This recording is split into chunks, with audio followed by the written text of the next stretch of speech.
Hello and welcome back to the WOODHEAD line again, and also I had time to sort my shirt collar out whilst I was at it. Looking straight ahead behind me again once more, we had the section from Deepcar where we left off on the last video. But just a quarter of a mile ahead of us now, we've got another station to look at. As the sun comes out to grace us once again, it's history time once more.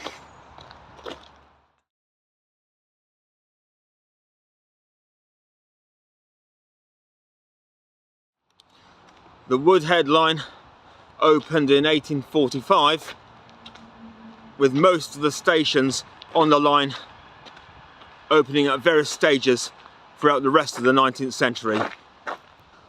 The beautiful old station at Wortley, which we're approaching right now, took its own turn in 1888.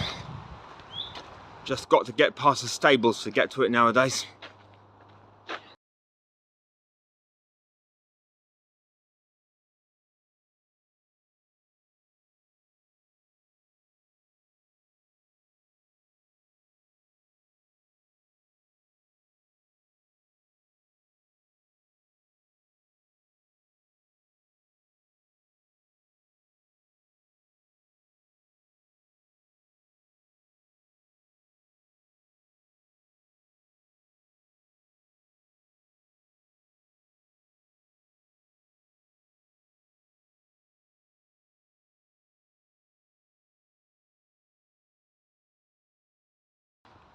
The first thing you'll notice about Wortley Station is a lot of the old platform face, on that side anyway, survives in its full length.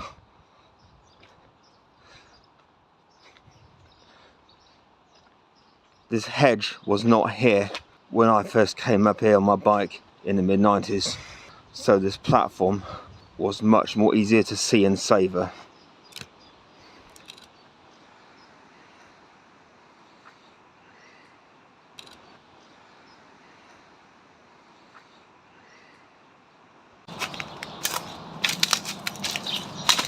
A little bit of it seems to have been unearthed on the other side as well. Unnerving to think really that passengers once standing up here on the left waiting for trains had a clear view of Deepcar down in the distance. While over here, if you can see it, is some of the original surviving station fencing from the other platform. While we're here, we do have to stop and have a look at what we can still see of that magnificent station building and its partly charred date stone. One last view back, looking on the full station site. Try to remember how it once was.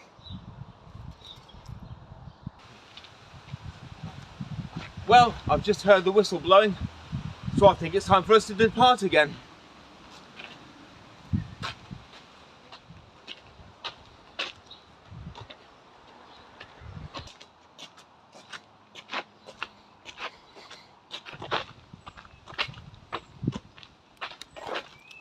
What comes straight behind this farm bridge we're about to go under may not be best suited to the claustrophobic.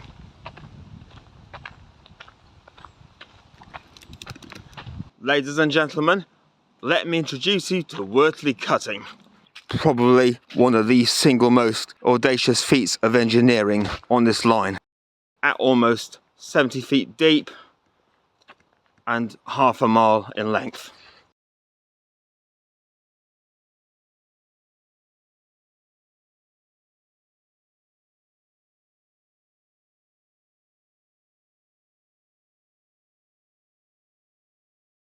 Somewhat mercifully, it does remain dry further up. Pretty obviously a disappointment to these ducks, however.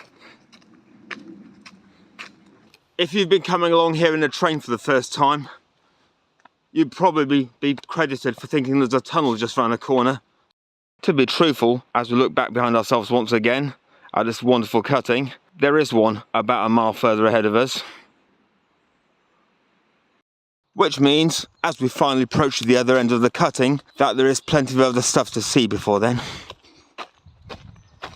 Not least this next bit of railway infrastructure over my right here. If you can see this bit of iron sticking up from the weeds here, it belongs to the former signal base. There's a bit more to see of the other end of it back here, as the whole base is about 2 meters long.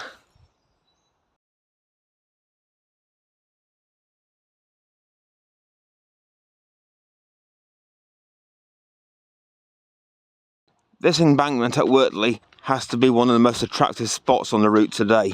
So let's just enjoy it for a few moments, shall we?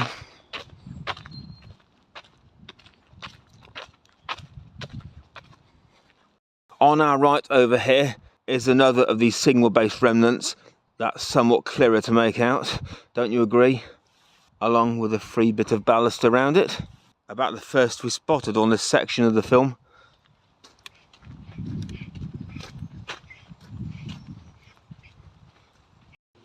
Coming in towards Thurgoland now, I've got something else I didn't tell you about before.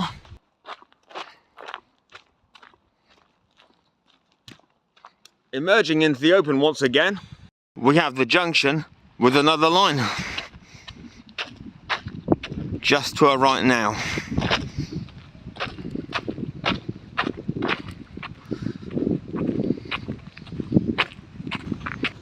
Tailing away to the right, behind all those trees and hedges back there, was once a short branch line to the colliery at Stainborough.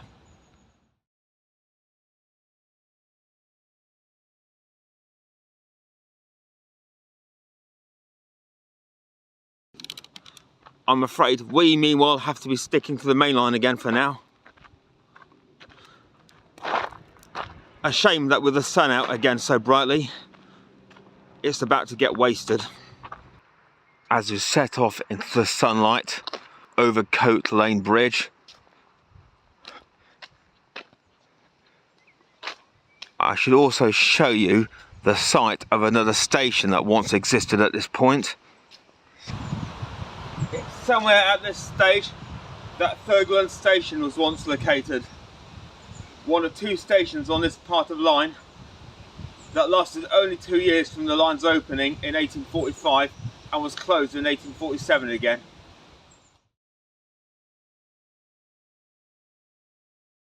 Fair to say that the demand for train services was somewhat lacking in Thurgoland.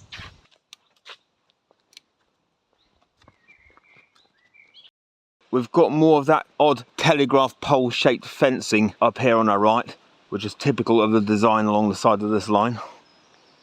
You might remember me mentioning it on the last video. The mystery of this design I am still yet to unveil, even for myself. As we finally close in on our favourite part of the whole video, I've got something else very interesting to show you that's right in front of us now.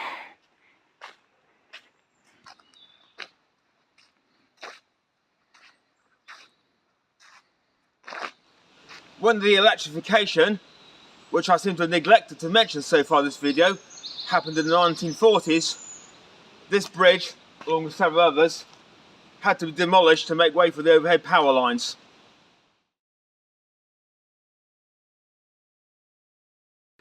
And here, as we step out into the sunlight, also briefly once again, in front of us now is the yawning portal of Thurgoland Tunnel.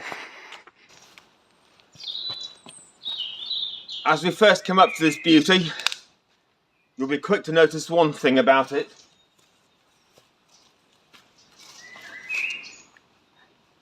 That perhaps being that the tunnel in front of us was once actually 2. Right in front of us here is the original double-track bore of Thurgoland Tunnel. When the electrification took place in the 40s, they realised that, like that bridge back there, the overhead wiring for both lines could not be fed through, hence the single track bore on the other side that we're about to pass through.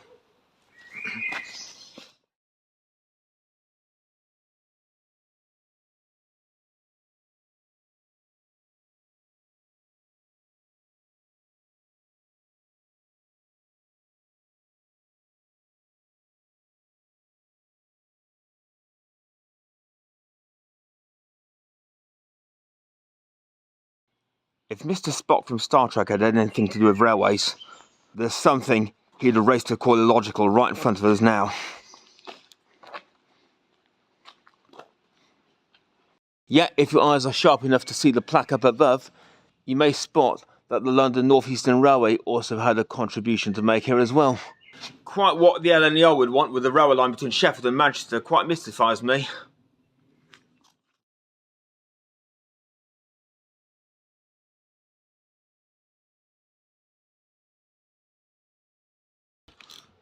Well, guys and girls, I promised to do a trip through a tunnel, didn't I? Anyway, at last, it's time for the tunnel. Blow that whistle.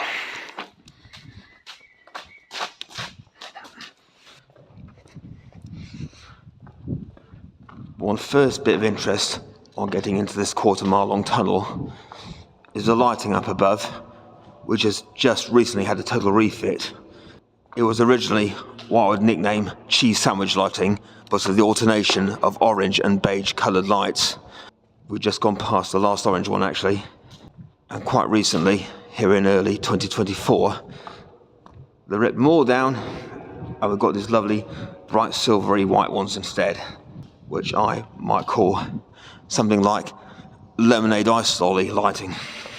Either way, it's a total opposite contrast to what I had to endure when I first visited as a scruffy, ill-informed teenager. Absolutely pitch dark, and just where I'm walking now is where I first saw some daylight that gave me the hint that this tunnel wasn't actually as long as I first thought.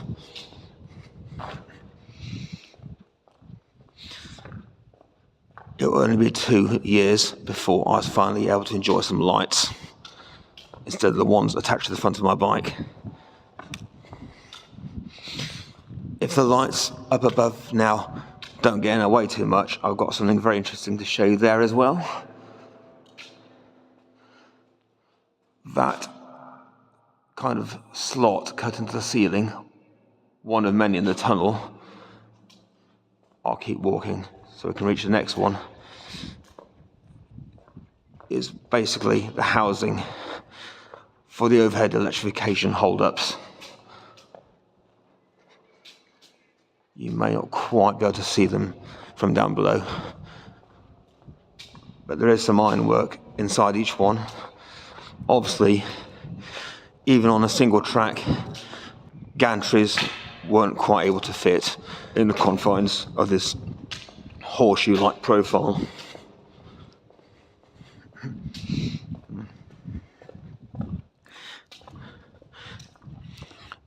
If you were travelling from Sheffield to Penistone or Huddersfield on a train as late as May 1983, you'd have actually still had a chance to ride through here. I may have mentioned it in the previous video that the trains from Sheffield routed via reverse at Nunnery and came via Wortley Bridge and Ooty Bridge, Deepcar, Wortley, and this way onward, before they were eventually diverted to go through Barnsley and Folkestone, and still do to this very day. And we shall end up alongside that still active line in the next video.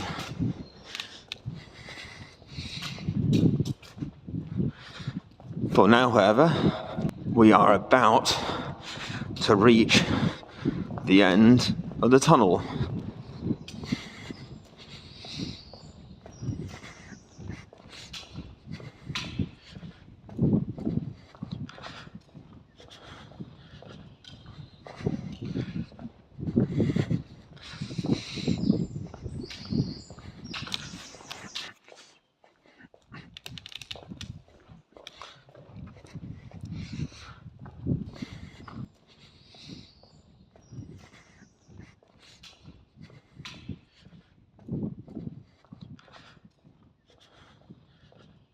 Blow the whistle again.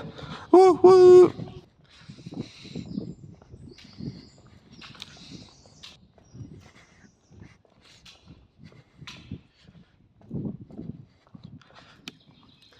Strange when you get so used to that lighting in there. Once again, you have to face daylight. Well, with Penistone next ahead of us, time's run out for our second instalment. Listen, don't get stuck in the tunnel. Subscribe. There's still quite a bit of journey to make yet. Bye.